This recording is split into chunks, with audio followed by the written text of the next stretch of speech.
बातमी आहे कालच्या दहीहंडी उत्सवाची। या दहीहंडी उत्सवामध्ये 129 गोविंदा जखमी झालेले आहेत। सरकारी खासगी रुग्णालयांमध्ये त्यांच्यावरती उपचार सुरू आहेत। ठाण्यामध्ये 19 जणांना दुखापत झाली आहे।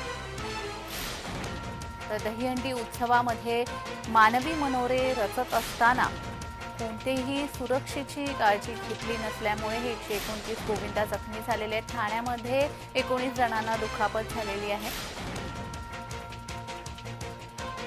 कालच्या दहीहंडी उत्सवामध्ये 129 गोविंदा जखमी झालेत।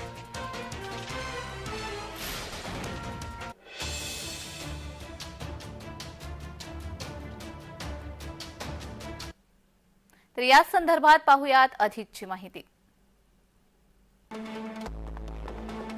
जीटी रुग्णालयामध्ये 24 गोविंदांवरती उपचार सुरू आहेत। 14 जणांना भरती करण्यात आलाय। पोद्दार रुग्णालयामध्ये 6 गोविंदांवरती उपचार सुरू आहेत। सर्वांना घरी सोडण्यात आलेला आहे।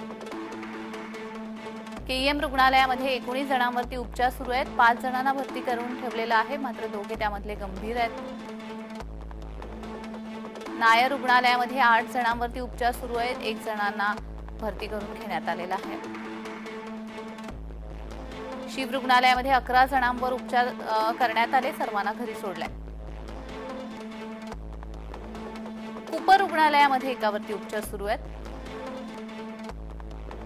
हिंदू हृदय सम्राट बाळासाहेब ट्रॉमा केअर रुग्णालयामध्ये 5 जणांवरती उपचार सुरू आहेत। त्यापैकी 1 जण गंभीर आहे। राजावाडी रुग्णालयामध्ये 8 जणांवरती उपचार सुरू आहेत। 3 रुग्णालयामध्ये भरती करण्यात आलेला आहे। एमटी अगरवाल रुग्णालयामध्ये 1 जणाला भरती करण्यात आलेला आहे। कुर्ला भाभा रुग्णालयामध्ये 2 जणांवरती उपचार सुरू आहे। एकाला भरती करून घेतलाय।